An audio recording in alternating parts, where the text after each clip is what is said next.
answers. That's good. Welcome to wow. How's it go? Shoot. How Welcome long to. has it been? I don't. No, not that long. I did a show on Tuesday. We did a Lovecraft. We do Lovecraft Country, so it's fresh. I'm sorry. Welcome to Earth 2 Comic Cast, where superheroes exist and comic book talk is the norm. I'm your host, Mo Crosby. Alongside with me today, I have Keem. Hi, Keem. Hello. You like my formal hand? Yeah. you've been watching pundits on Yo, can't help.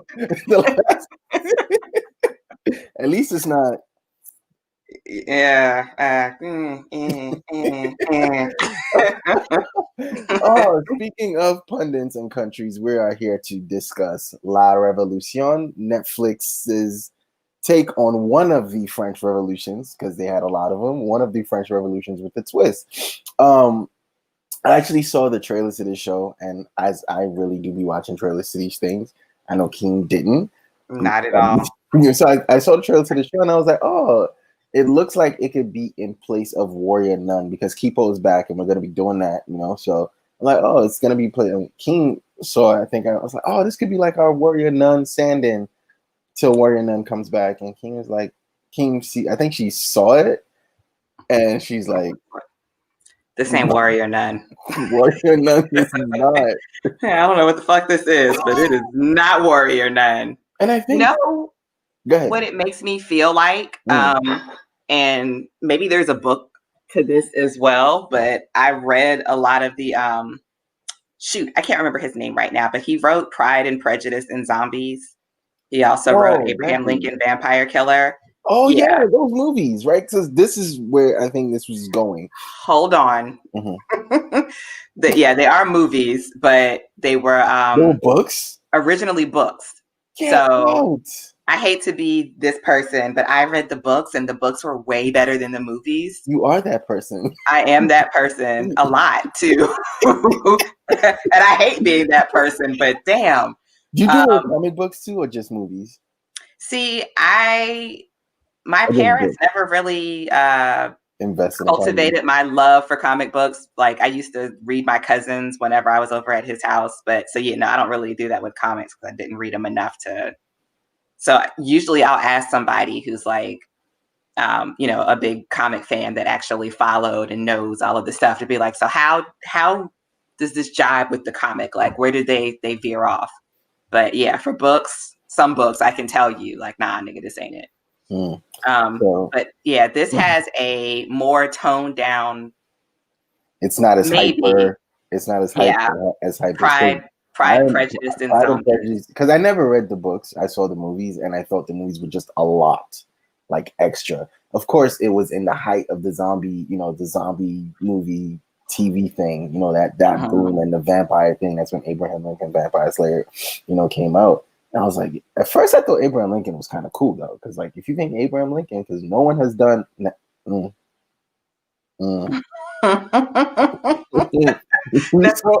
in the history.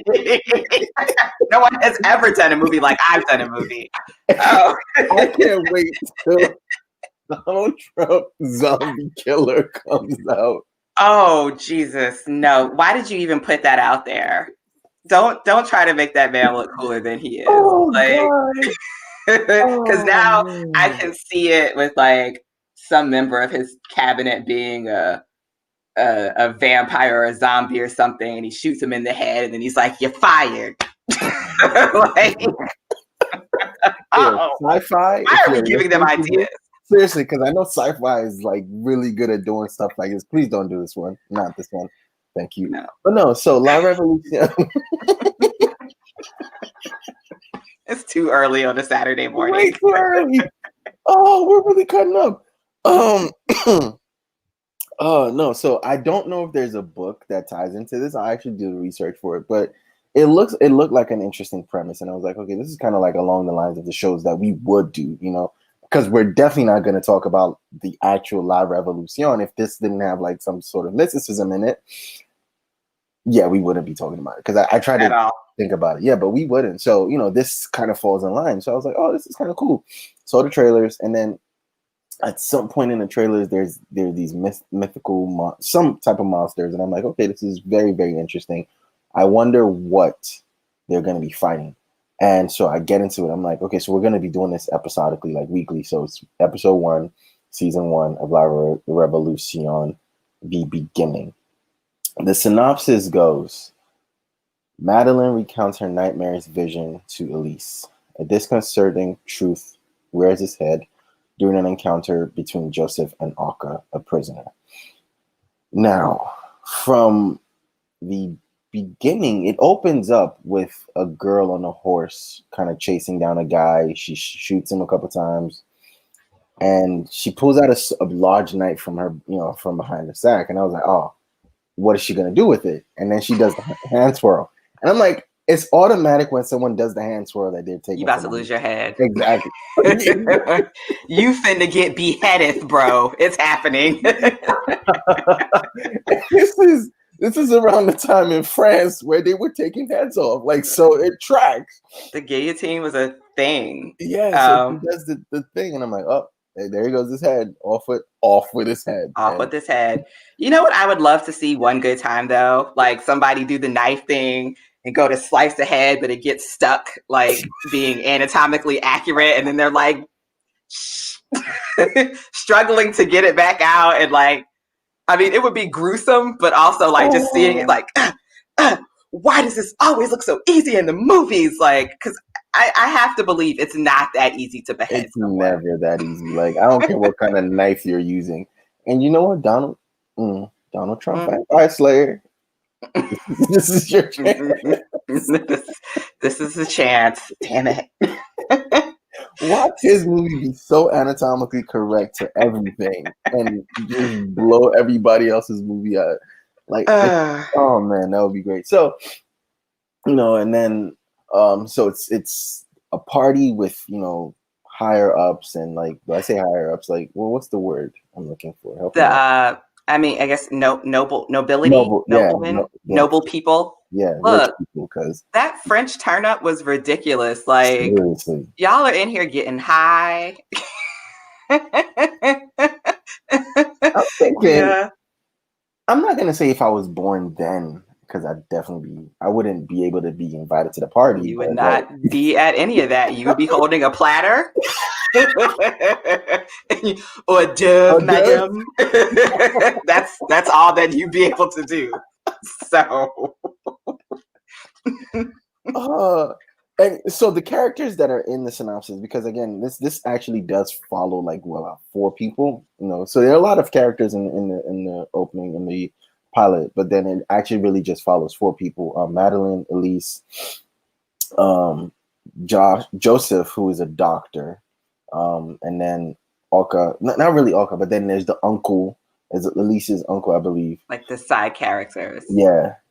So Madeleine had this nightmare, right, during the party. Everyone is like kind of turning up, and Madeleine is, and so because when I'm looking at the nightmare, I'm thinking it was Madeleine, but it wasn't. It was another girl. It was, so remember at the very beginning, you see, and number one, I just have to say, why do I always feel like some kind of sociopath or psychopath or serial killer when people do like death scenes on ice, like on snow, because the white with the red blood splatter on it, and you're just like, why is that so visually appealing? I shouldn't feel like this, but it's like artsy and aesthetically like pleasing. But so when that first dude gets beheaded, like you see all of this red blood around, even the white horse is covered in the red blood. Then he gets beheaded and his blood splatters out, but it's blue. Yes. Or dark black. We'll say navy. Just in case. Midnight blue. Yeah. It's like a galaxy blue, but so you see that, and now you're like, all right, that's weird. Yeah. The other thing I thought weird, because Madeleine is kind of narrating at the beginning, but you see, so she goes into a seizure, And I thought it was interesting that, like, I don't know if this is historically accurate, that when people were like epileptic or something, they put a little bell on them. So when they start seizing, the bell rings and somebody can come help out. But she has the seizure. And in the middle of having the seizure, she's having a vision, because I believe the next scene that you see is this girl is trapped in I thought she was in a well. I thought it was, because you saw the camera like kind of pan down with her, and then it goes through like this cavern, and then there's a door with a cross on it. Yeah, so I was like, I'm not sure what's happening here, but it looks like, she's trapped and running through some kind of, I think in my notes I said, well ditch thing. So she's in this well ditch thing. She's running through, something is chasing her. She's trying to get out. And you just kind of see her trying to squeeze through this door with the cross, and something snatches her up. But that's the vision that Madeleine is having, is actually what happened to her. So wait, that was Madeleine? No, Madeleine is having a psychic premonition or vision or whatever of what happened to the girl in the well. And they did say her name. Yes, they did. I think when Joseph was talking to Oka or something, because apparently they think he kills the girl. 16. Right. Yeah, so yeah, but they said her name when, like they did the little freeze frame, like, this is Cheryl. I bet you're wondering how she got here. But but yeah, so they let you know this is not Madeleine. This is somebody else, because Madeleine even says this is blah blah blah. Okay. So she's poor. How much? She's poor and in a bad situation right now. People in France were horribly taken care of. Terribly. But, as I watched this episode and I made note, the irony is that I made notes on my Queen Elizabeth notepad. But I noticed, I was like, I know this is fiction. I know a lot of it is probably not, there's going to be some historical inaccuracies in it. Yeah, but why the revolution was happening. And it turns out that this is, I really nerded out on this. I apologize. This is happening at the very start of the French Revolution. So the French Revolution started in 1789. Yes. And it went to 1799. And I think this starts when they do the little date at the bottom, it says 1789. Yeah, I think they did that just to bring, the historians and everyone that's into history into it. And I think also it's on the show's page. This is we're taking liberties with the French Revolution, because I think the element they had to put that out there, because I know someone is gonna be like, oh my gosh, this is not duh. This is not the French Revolution. Because I'm in here Googling, was sign language even invented yet? But yes, it was. Sign language was invented in France in 1755. So they had about 34 years to perfect it before Madeleine. But what confused me was Madeleine was talking, she's narrating the thing, but she doesn't talk. Maybe she's signing it and we're hearing her. That's what I need. I need at the very end, at the end when they always, of movies, they show the narrator. She's the whole time, I just need to see her there. And I'm not even going to attempt to. Right, she's signing. I'm trying to be culturally respectful after watching the first few episodes of Deaf U on Netflix. Man. Yeah. I ain't even know. Well, yeah, a lot does happen between the vision and Joseph and Oka, and I think at one point of it, someone says to Elise, she has to get Madeleine out before her uncle attempts to get her out, and the uncle is kind of a dickbag, because his huge dick. His mom, his wife, and his son both have some disease, and he's just kind of keeping it quiet on the hush hush, but he wants Elise to get rid of Madeleine because there's something wrong with it.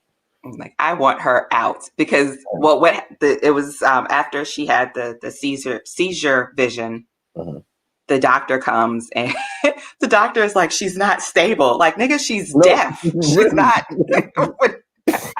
Like, y'all are so quick to throw people in institutions. Seriously, like, she can't hear. That's about it, bro. Like, relax. Jeez, but so he's like, and the messed up thing is he's saying it in front of the uncle, like, right. She's deaf, and your uncle, like, since your father is not here, your uncle could have her institutionalized, and the uncle is just sitting back there like, damn right. And yeah, and that's when we learn. And at that first French turn up, what's her name? The sister, the not deaf. Yes. So Elise, she's a countess.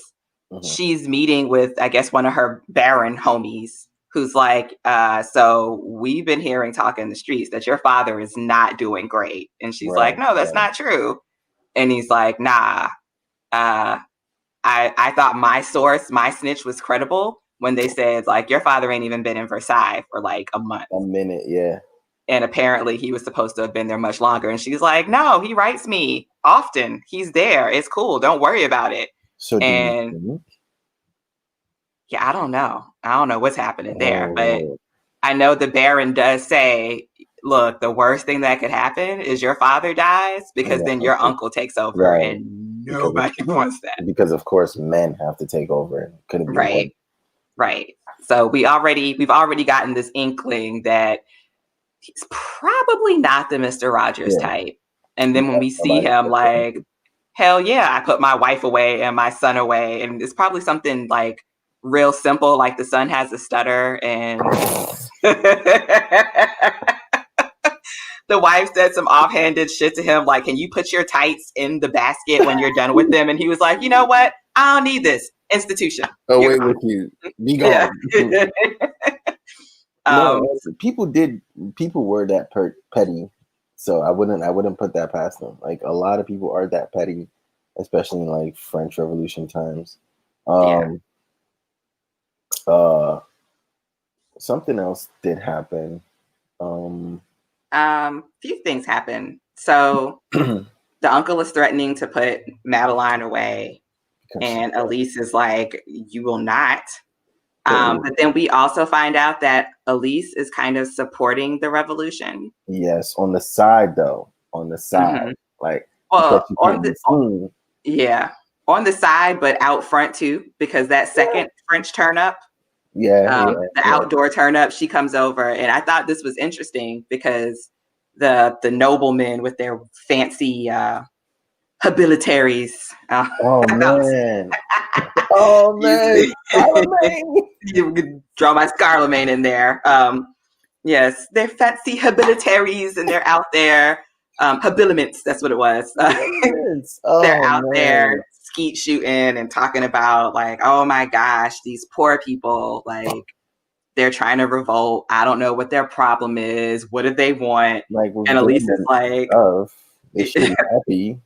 Yeah, Elise is like, you could, make sure that there's ample food or enough food for them. Right. You could go through and figure out which taxes are no longer even relevant, and do away with those. Mm-hmm. Maybe stop being dicks. And the guy is like, are we supposed to give up our privilege too? Right. Like, we're supposed to give up our power too? And she's like, nah, you just been.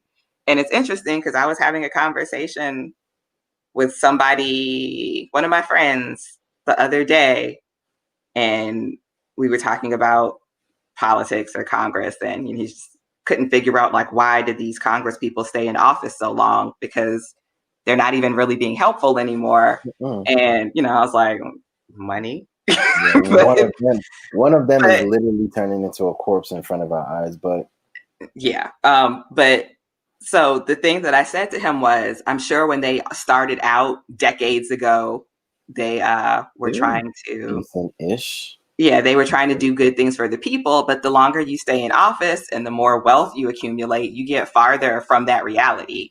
Mm-hmm. And so that's what Elise said to those noblemen, like, y'all been on this side of the wall too long. You don't actually know what's going on out there. And so they were like, why don't you be a woman and go over there and be pretty and enjoy the party and not worry your pretty little head about these things. And she was like, word. Oh, Dang, I'm pretty sure she hit it. No, she did. They showed it. They showed her hitting it. You can't do that. That was super dude, cool.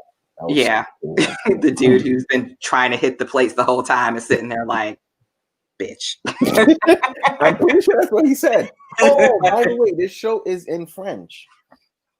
It's in French, but it's voiced over. Is that what I'm looking for? Yeah. Voiceover. Yeah, it's voiced over in English. Subbed. So yeah. Yeah, I've been watching the dub version because I can't follow what's going on and then read. And like I can do it for anime, but for this, I'm still trying to figure out what the hell. Why? I just can't. So that's a good question I'm about to ask you. How is it possible that you can watch anime in Japanese and read the subs and know what's going on versus this? Is it because there's too much going on screen at once? Like, is it people versus? I don't want to say cartoons, but is it people versus drawing?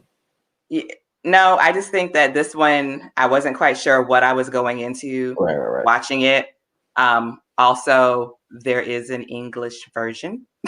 So like if the first time I watch an anime, if they have a dub version, I'll watch it dubbed, and then I'll go back and watch with subtitles to see the differences in translation. Right. But yeah. Plus I was trying to watch this the first time while I was working. So there was just no way that I could you can do both. Yeah. But yeah, so we see her like trying to school the nobleman. Then we see her and her handy sidekick sneaking off to the slums to speak with this priest that's, probably like the, one of the messengers of the revolution. Right. And they're talking and he's like, look, it's got to be, you have to be the one to kind of speak up for people and, get these folks some bread and, make sure that they're taken care of a little better. And she's like, I can't. Yeah, I mean, she can't. She's a woman. And I think that's what we're going to see a lot of on this show is we're going to see how powerless at the time women were. And she has position, but she doesn't have power to affect any change. And it's kind of wild. It is. But she does slip him a little cash. Yeah, she does what she can. Yeah, and her homegirl is like, "Yeah, you shouldn't have done this. You shouldn't have come here because they don't gonna snitch." Yeah, I don't know. I don't trust anybody. I don't trust anybody on that show. You have to go on these shows not trusting people because you just don't know. And I was trying to figure out, is the homegirl the same girl who's like hooking up with the doctor? Dr. Joe? What? I think so. Because they're kind of all looking the same to me right now with because it's like it's not elements, right? Yeah, it's not brightly lit, like he's walking around in hoods and stuff. But yeah, so the homegirl is like, you're coming down here, these people do not like you. Like they are attacking your family and you're coming down here trying to figure out how to help. And so the friend is like, well, you'll protect me. And so she's like, you got a lot of faith in me right now. Right. So, all right. But Dr. Joe, he's interesting. Very interesting character because I think he's going to notice what the issue is early. And of course, no one is going to listen to him, obviously, until everything goes to shit and say, oh my gosh, we should have listened to you. We should listen to Dr. Joe. Right. But yes, he's already got that trope of, you could have been the greatest doctor in the world, but then you stepped out there with 5G is in the birds and you were absolutely certain that your theory was right. And it wasn't. And now you've been ousted from the finest medical facility in France and you're working your way back up because that's what the homie said to him when he went in to do his own autopsy on the poor 16-year-old girl that was killed. He's like, look, and he's like, yeah, so your findings seem to be a little inaccurate and you should go to the council or whoever is going to try this poor Black man that was just passing through. Hey man, he's just walking by. And that's another thing. Like I had a list of things that we're centuries in and we're still dealing with this bullshit. Like, is it Orca? Oika? Orca. We'll say Oka. Okay. Yeah, it is Oka. Oka. Oka. Okay. Yeah. Oka. Yeah. Okra. Yeah, just take the R from Okra and just Oka. Then you got it. So yeah, he gets arrested for the murder of this poor girl because he wasn't even there. Yeah. And I felt so bad for him because it actually felt very real. Like, it was like, wow. Like, because we're like seeing it now when you're minding your business, and you know, these people have been out here minding their business and shit pops off for no reason. Scary black guy. Oh yeah, it was him. Like, I was watching the trial of the Chicago 7. That's on Netflix. Shout out. We're just shouting out Netflix today. Well, I was watching the trial of the yes. So I'm watching it, right? And they're trying 7 white men, right, for the riots in Chicago, I think, against the war, Vietnam War. And it happens to be the leader of the Black Panther Party was in Chicago at the time of the riots, left Chicago at the time before the riots, and literally got arrested in like Connecticut or somewhere, or Oakland, and got brought him back to Chicago because he was there. Not because he wasn't at the riots. He gave a speech and he left. Because he was there. Like, nah, you started this. Right. And they're still trying 7 men. So the title of the movie is The Trial of the Chicago 7 +1, in my opinion. Yeah. Black guy. Yeah. The one who had nothing to do with it. Nothing to do with it. Yeah. So I think he may have, Oka may have seen what happened, but he wasn't the cause of it. And so the doctor Dr. Joe tells the credible doctor, you know, this girl definitely has defensive wounds. Like, it went from French Revolution to Law and Order, but like I see defensive wounds, and she, the person you're accusing doesn't have any scars or anything on him. Yeah. How is that possible? And the doctor is like, whatever. Like, I'm not going in here and refuting my first findings. You should shut up, because you're just now getting back to a place where people believe you after whatever his first theory was, which might be about the zombies. Right. I feel like he's correct, or he's right about stuff, but just because it's like, oh, you can't say that, or, you know, it's one of those situations. And I think, you know, if we look at it now, he's probably Dr. Fauci, you know, like.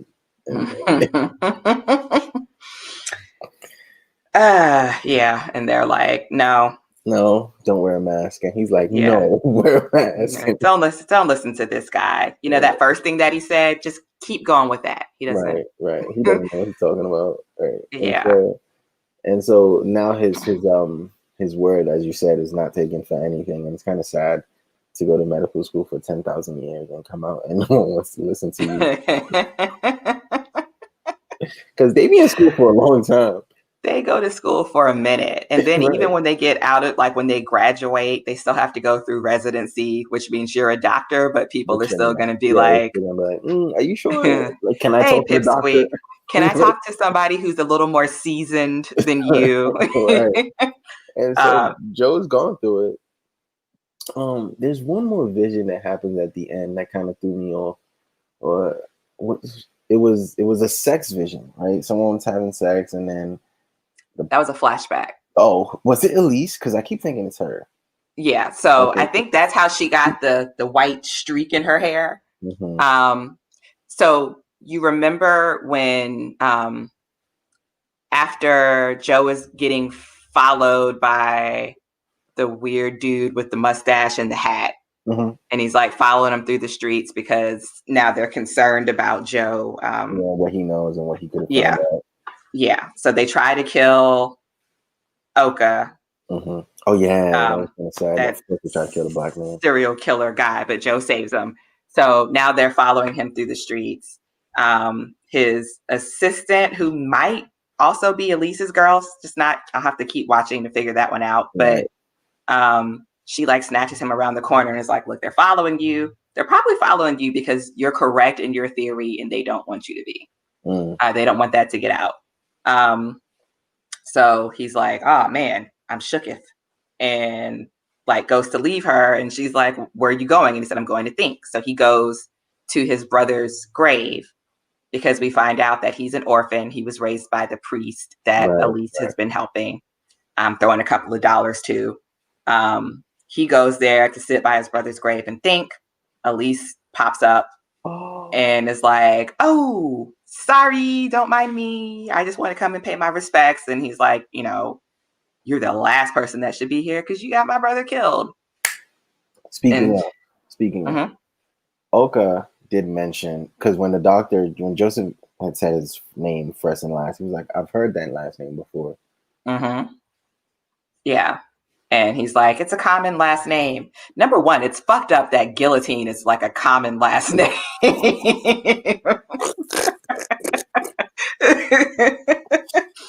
Oh, like I would have to shorten it to like Gillo or something, but but so then Oka is like, you know, I can't remember the brother's name, but you know, it's Bernard Guillotine. And then Joe was like, "That's my brother." Crazy, but you know, he did, so that's in the past. The thing I didn't like, the thing that pissed me off when Oka and Joe met is how like the black magic mystical Negro thing that we see playing out here, where Oka like hits him on the head and the chest. I wait until I and now he's having visions. Oh my Jesus! Yes, bro, come on, man. Let's chill out. Black people don't all have magic. Okay? Y'all do. I mean, we do, but generally, it's not as literal. It's not like hand on head and like it's almost that was almost like Star Trek when Spock does his little mind transference thing. That's what it felt like. Yeah, gotcha. And I watched the Witches, the reboot of the Witches last night, and I was like, "Damn, that was cool. That was cool. I enjoyed it." But I had some questions and some critiques, like, she got to know the hoodoo voodoo too. Like, this is, but spoilers. Like, it's neither here nor there. But yeah, so Joe has already seen what Oka had seen, so he already kind of knows that Oka is innocent. But he doesn't want to say anything because he's already seen as a recovering, like, you know, his reputation is recovering from some crackpot theory that he gave. But yeah, so while him and Elise are at the grave, and you know, he's just basically like, "You're the reason my brother got killed. My brother was a poor off orphan. You're a countess, and still you decided to smash." And you know, she's like, "We were in love," and he was like, "No." People in the past did like smashing poor dick, and I don't get it. Like, I will never in the past. Okay, still happens. Like, rich women be out here looking for broke dick. I don't understand. Like, what's up? Like, stay in your station, okay? Apparently, ain't shit dick or broke dick is like. So I've heard, because I'm for one reason in a relationship, but were I single, it's not a theory that I would be willing to test. You're not going to fuck up my credit score and be driving around in my car all day while I'm working. No, I've seen the effects of broke dick. And I'm here to tell you, there should be an after school special and a PSA. Oh man, we can just watch like Révolution and see. We'll see how this. Well, it did not end well for broke dick brother because he. So that's when she goes home and she cries, and she has the flashback that you saw was they were in the barn boning, and it was like so casual how it went down, like they were doing it, and then somebody just like knocks on the door, like, "We know y'all in there fucking. Come on out." And so he walks out and they cut his head off. Or did they shoot him in the head? We didn't see that. Because okay, so this is right. This is where I'm at with it. Because at the very end of the episode, Madeleine starts to narrate again, sign, Mm-hmm. and we see like two ships. First of all, we see a beach landing, and we see people with a bonfire. Yeah, and then we see like two ships, and then they close up on somebody who has a necklace in his hand, right? And I watched it twice, and I tried super hard to look at who was on that necklace, but I couldn't. I'm only gonna guess because it's in a locket. It's a rich person. I don't think poor people have made lockets, but it could be him. And then I'm not trying to say all of them look alike, but they do all all of the women have this same, like the younger women. Yes. Their facial features are the same. Yes, and which then is why I thought Madeleine was 16-year-old girl because yeah. We'll have to watch more to answer those questions. Honestly, and it could just be as simple as going back to look at the flashback and then skipping forward to look at the boat scene to see if it's the same guy. But no, it looked like him. So I'm like, if we're dealing with zombies here or some type of, because again, at the beginning, I think one of the lines Madeleine says is, at some point, who would have believed that the dead would, hell is full and the dead would come back to life. When she says that, obviously gives it away that no one, like people, reanimated corpses is what we're dealing with. Mm-hmm. And if we're dealing with, zombies or the like, because they zoom in on his chest and you see like a really big scar that probably should kill him. And little blue veins, because again, you made the point with the blue blood in the beginning. Blue blood, isn't that what they call it?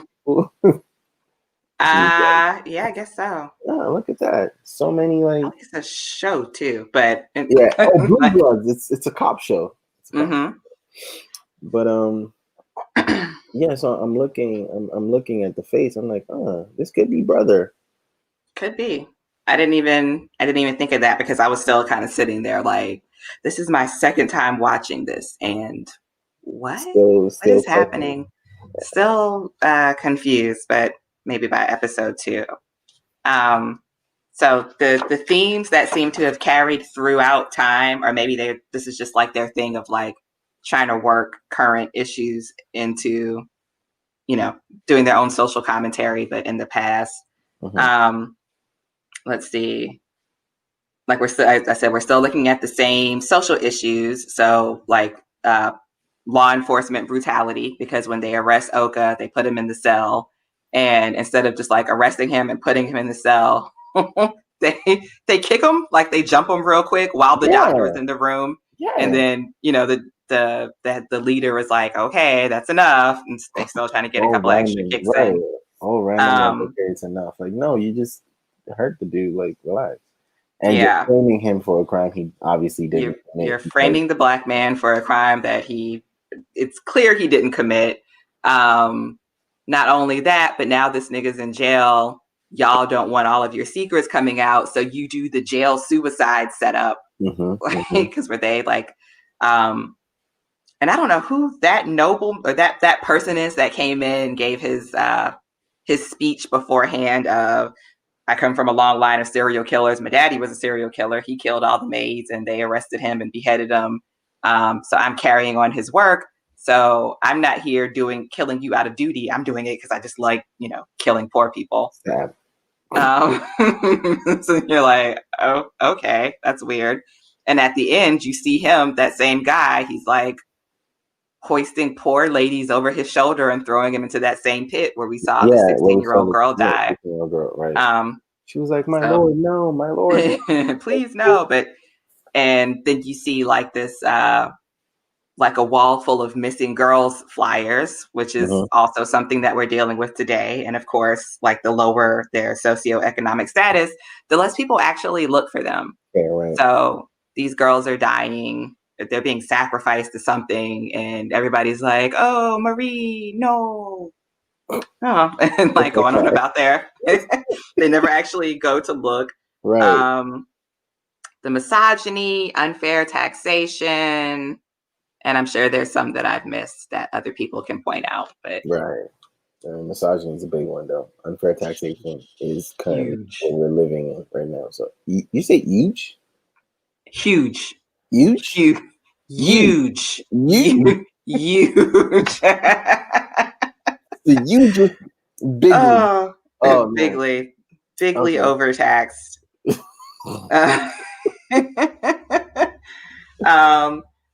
The one thing that I did want to point out that was not from my quick Google search historically accurate was when what's her name? Cattell?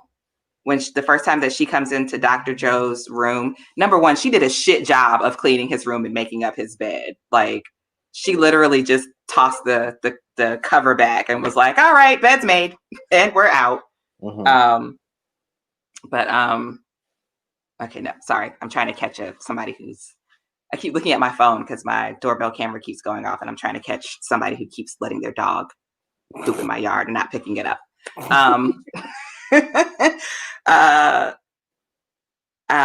She's like looking at his medical equipment and then she asks, she's like, are you the guy that injected himself with smallpox? And he's like, yeah. And so they start talking about, basically the concept of what a vaccine is, but he doesn't actually call it a vaccine. Just basically, yeah, I injected it. And now my body, has the antibodies to fight against it. But vaccines didn't come out for like another 20 years, I think it was. It was like 1799. Wow. So that would have been like right at the end of the French Revolution. La Révolution. And the guy's name was not Joseph Guillotine that introduced it to the world. Yeah. Oh man, thank you, Keem. So thank you for doing this. Thank you for watching. If you're watching, you're going to be listening on a podcast. Thank you very much for that. We will catch you on episode 2 of La Révolution, and hopefully we have a lot more. Hopefully in episode 2 there are more answers than questions. I mean, I do like having the questions because it makes it interesting as you watch. It's like, oh, okay, so this is open. It's it's revealing itself as you watch. But I hope you get some answers, on top of the questions, right? Yeah. Don't at episode 2. I don't want to leave episode 2 more confused than I was in episode 1. Yeah, because episode 1 is takes a couple watches. Anyways, Keem, thank you very much. We will see you on the next one, and hopefully we'll see you for Kipo season 3. It's the final season. It's the last season. Bye.